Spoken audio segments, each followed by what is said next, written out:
नमस्कार दोस्तों, पीसीएस पाठशाला में आप सभी का स्वागत है। आज टेस्ट सीरीज 2 है और यह जो टेस्ट सीरीज है बहुत ही महत्वपूर्ण है यूपी पीसीएस और खंड शिक्षा अधिकारी वालों के लिए। लेकिन आप लोग को बताना चाहूँगा, यह जो भी प्रश्न है, जो भी टेस्ट सीरीज आप लोग को दी जा रही है, सभी एनसीईआरटी बेस है। एनसीईआरटी बेस है मतलब आईएएस और पीसीएस या फिर आईएएस पीसीएस के समकक्ष जितनी भी परीक्षाएं होती हैं सबके लिए महत्वपूर्ण है, चाहे यूपीपीएससी हो, एमपीएससी हो, आरपीएससी हो, बीपीएससी हो, खंड शिक्षा अधिकारी की जो आगामी परीक्षा है उसके लिए हो, चाहे एनबीएस केबीएस में टीजीटी पीजीटी की परीक्षाएं हो, हर सभी परीक्षा के लिए यह महत्वपूर्ण है क्योंकि यह सभी एनसीईआरटी बेस्ड क्वेश्चन की टेस्ट सीरीज है। और आज दूसरी टेस्ट सीरीज है, तो आइए देखते हैं। पहला प्रश्न है आप लोग के सामने, निम्नलिखित में से सबसे पहले किस जंगली जानवर को पालतू बनाया गया था? वह कौन सा जंगली जानवर था जिसे पालतू बनाया गया था सबसे पहले? तो 4 ऑप्शन है आप लोग के सामने, बताइए, गेस करिए। तो सबसे पहले जो जानवर पालतू बनाया गया था वह था कुत्ता। विकल्प सी, कुत्ता को सबसे पहले पालतू बनाया गया था। प्रश्न 2 देखिएगा, निम्नलिखित में से किस स्थान पर पुरातत्वविदों को शुरुआती कृषकों और पशुपालकों के होने के साक्ष्य मिले हैं? किस स्थान पर पुरातत्वविदों को शुरुआती कृषकों और पशुपालकों के होने के साक्ष्य मिले हैं? तो देखिए दोस्तों, नवपाषाण काल के जो भी स्थल रहे हैं, नवपाषाण काल का जो समय काल था नवपाषाण काल का, वह कृषक और पशुपालक होने के लिए ही जाना जाता था। कृषक और पशुपालक होने का साक्ष्य जो मिला है वो नवपाषाण युग में मिला है। तो यहाँ पर देखिए कौन कौन से ऐसे जगह हैं जहाँ कृषक और पशुपालक होने का साक्ष्य मिला है। तो देखिए, यह सभी नवपाषाणकालीन स्थल हैं। पय्यमपल्ली तमिलनाडु में है, हुल्लूर कर्नाटक में है, महागड़ा उत्तर प्रदेश में है, गुफकराल कश्मीर में है और बुर्जहोम भी कश्मीर में है। और यह सभी नवपाषाणकालीन स्थल हैं। और यहाँ से जहाँ जो नवपाषाणकालीन स्थल है, नवपाषाण काल में कृषि भी प्रारंभ हो गया था और पशुओं को पालतू भी बनाया जाने लगा था। तो कृषि और पशुपालन होने के जो साक्ष्य मिले हैं वो नवपाषाणकालीन स्थल से मिले हैं। और नवपाषाणकालीन स्थल यह 5 के 5 हैं। तो यही पूछ रहा है कि इनमें से कौन सा विकल्प सही है जहाँ कृषक और पशुपालक होने का साक्ष्य मिला है। तो देखिए, तो कौन सा विकल्प सही है? विकल्प डी। देखिए दोस्तों, यह सभी एनसीईआरटी बेस्ड प्रश्न है और यह कक्षा 6 का जो भारतीय इतिहास का पुस्तक है, कक्षा 6 का हमारे अतीत के नाम से आता है, उसका चैप्टर 2 है। और इस तरह से हमारा प्रयास रहेगा कक्षा 6 से लेकर 12 तक एनसीईआरटी के जितने भी प्रश्न हैं टेस्ट सीरीज के माध्यम से आप लोग को दे दिए जाएं। और आप जानते हैं कि एनसीईआरटी की जो टेस्ट सीरीज होगी वह आईएएस और पीसीएस, चाहे यूपी पीसीएस हो, एमपीएससी हो, आरपीएससी हो, बीपीएससी हो, कोई भी परीक्षा हो, आप जानते हैं कि एनसीईआरटी कहाँ कहाँ मस्ट होता है और कितना मस्ट होता है। प्रश्न नंबर 3 देखिएगा, निम्नलिखित स्थानों में से कौन से पूरा स्थल कृषि व पशुपालन से संबंध नहीं रखता है? वह कौन सा स्थान है जो कृषि और पशुपालन से संबंध नहीं रखता है? वो कौन सा स्थान है कृषि और पशुपालन से संबंध नहीं रखता है? 4 ऑप्शन है आप लोग के सामने।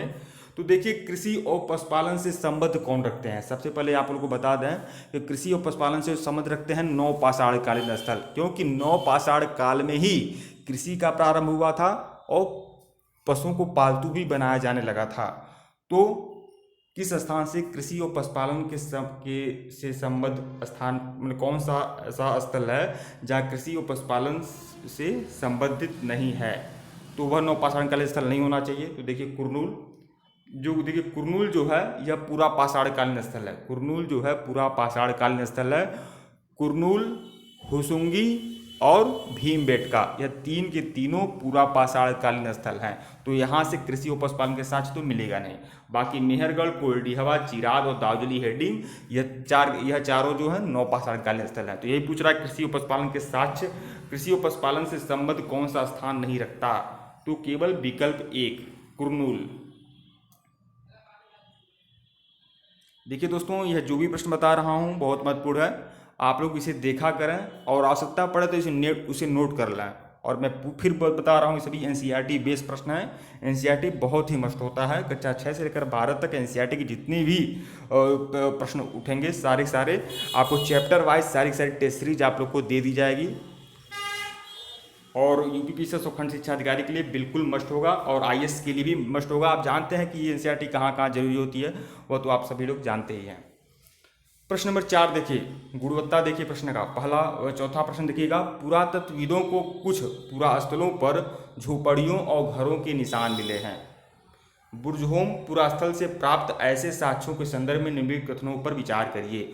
तो बुर्जहोम जो है यह जम्मू कश्मीर में है और यह नवपाषाण कालीन स्थल है।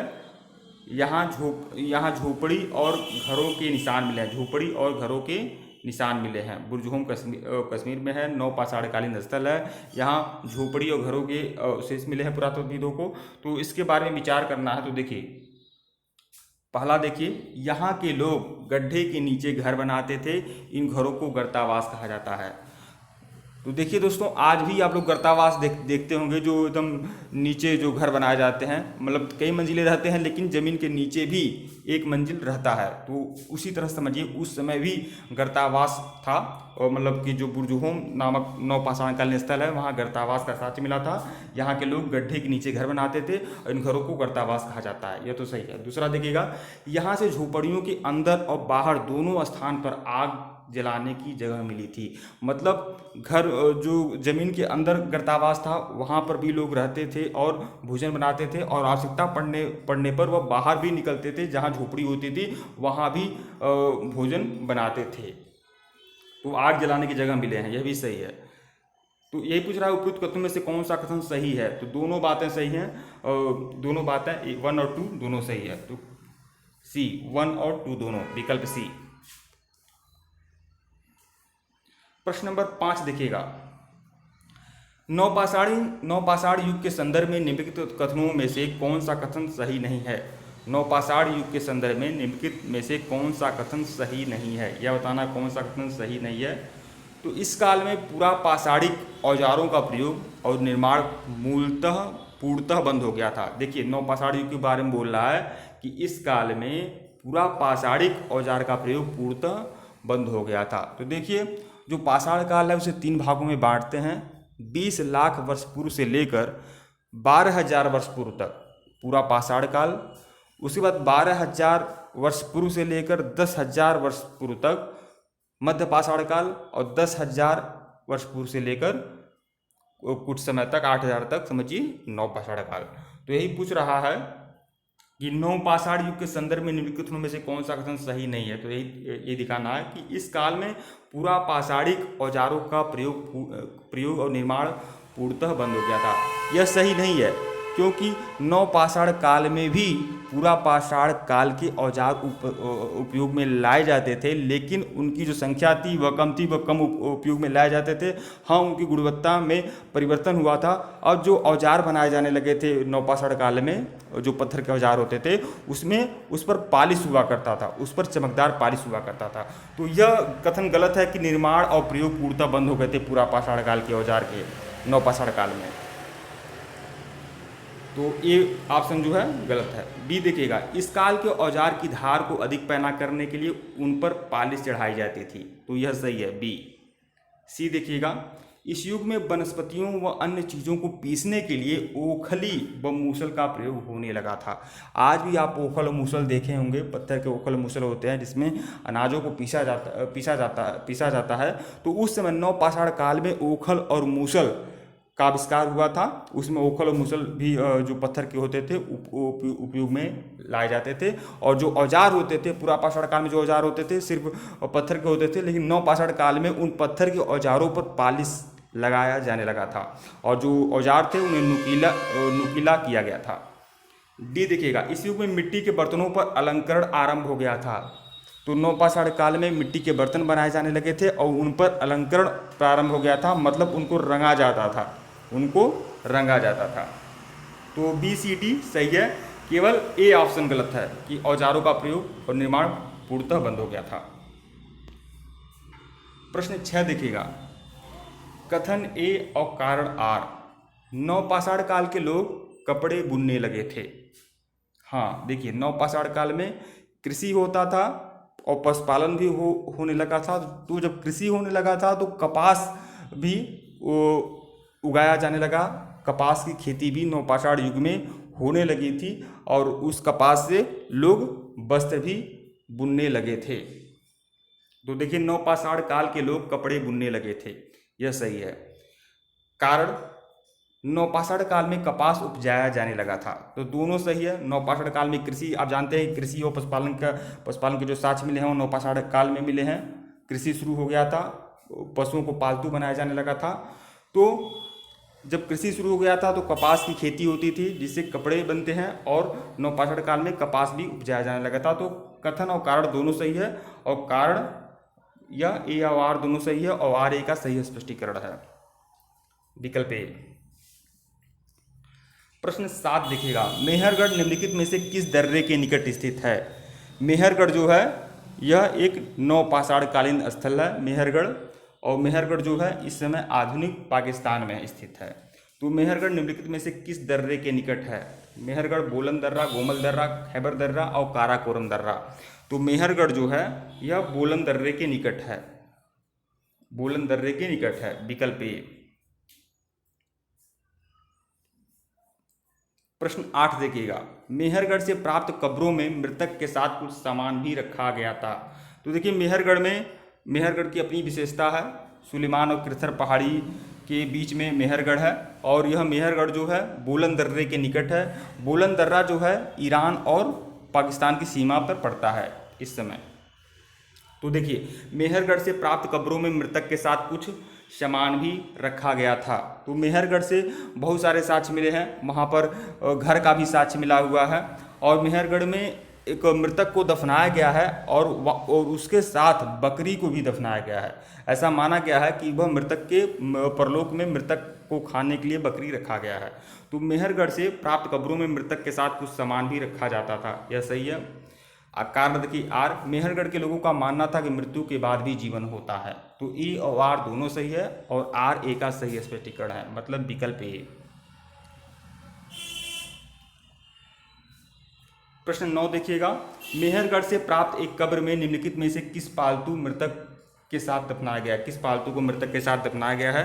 तो आपको बताया है कि वह पालतू जानवर था बकरी। बकरी को दफनाया गया है, कब्र में मृतक के साथ बकरी को दफनाया गया है। मेहरगढ़ में आपको हिरन, सूअर और भेड़ और बकरी के भी साक्ष्य मिले हुए हैं, मतलब हड्डियों के भी साक्ष्य मिले हैं। और यहाँ मृतक के साथ जो जानवर दफनाया गया था वह था बकरी। मेहरगढ़ में घर के भी साक्ष्य मिले हैं। मेहरगढ़ में गेहूं और जौ का भी साक्ष्य मिला है, और मेहरगढ़ जो है सुलेमान और कृथर पहाड़ियों के आसपास पड़ता है। तो सुलेमान और कृथर पहाड़ियों में ही गेहूं और जौ सबसे पहले उगाया जाने लगा था।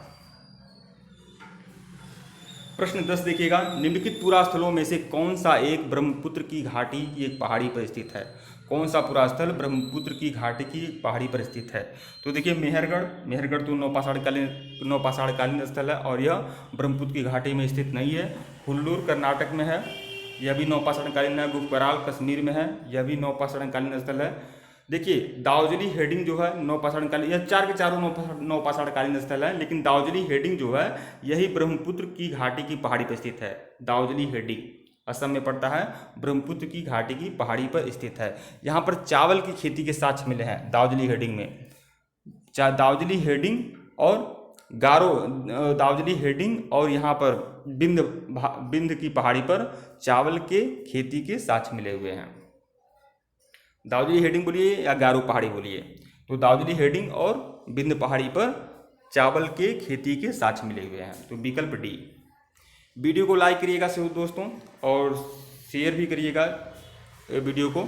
देखिए दोस्तों, इस तरह से लगातार एनसीईआरटी पे सभी प्रश्न हैं। थोड़ा जटिल हो सकता है, लेकिन आप लोग जान लीजिए परीक्षाओं में इसी तरह के प्रश्न आते हैं, जटिल प्रश्न ही आते हैं, और इस तरह से लगातार चलता रहेगा। यह एनसीईआरटी हमारे अतीत भारतीय इतिहास का चैप्टर 2 की टेस्ट सीरीज थी। इस तरह से सारी टेस्ट सीरीज आप लोग टेस्ट सीरीज के माध्यम से पूरी एनसीईआरटी कवर कराई जाएगी। कक्षा 6 से लेकर 12 तक, हिस्ट्री हो, ज्योग्राफी हो, पॉलिटी हो, इकोनॉमी हो, सब कुछ कंप्लीट कराया जाएगा। और यह जो भी टेस्ट सीरीज होगी यह हर परीक्षाओं के लिए महत्वपूर्ण होगी। आईएएस के लिए आप जानते हैं कि एनसीईआरटी कितनी मस्ट होती है, कहाँ उपयोग होती है, इतना तो आप लोग जानते होंगे। आईएएस के लिए, पीसीएस के लिए खंड शिक्षा अधिकारी की परीक्षा होने वाली है, तो आप भी जानते हैं वह लोअर पीसीएस लेवल का होता है, तो उसके लिए भी यह मस्ट होगा, और अन्य परीक्षाओं के लिए भी बहुत ही मस्ट होगा। वीडियो को लाइक और शेयर जरूर करेगा दोस्तों। धन्यवाद आप लोग को। आप लोग हमारे टेलीग्राम ग्रुप को ज्वाइन कर लीजिएगा, टेलीग्राम ग्रुप का लिंक डिस्क्रिप्शन में है। आप हमारे फेसबुक ग्रुप को भी ज्वाइन कर लीजिएगा, फेसबुक ग्रुप का भी लिंक डिस्क्रिप्शन में है। आप हमारे ऑफिशियल व्हाट्सएप नंबर पर संपर्क कर सकते हैं। अगर आपको यूपी पीसीएस और खंड शिक्षा अधिकारी का संपूर्ण सारगर्भित रामबाण मटेरियल चाहिए तो आप हमारे ऑफिशियल व्हाट्सएप नंबर पर संपर्क कर सकते हैं। ऑफिशियल व्हाट्सएप नंबर डिस्क्रिप्शन में दर्ज है। UP TET, C TET, TGT, PGT का भी मटेरियल चाहिए तो आप हमारे ऑफिशियल व्हाट्सएप नंबर पर संपर्क कर सकते हैं। वीडियो को लाइक और शेयर जरूर करिएगा दोस्तों। धन्यवाद।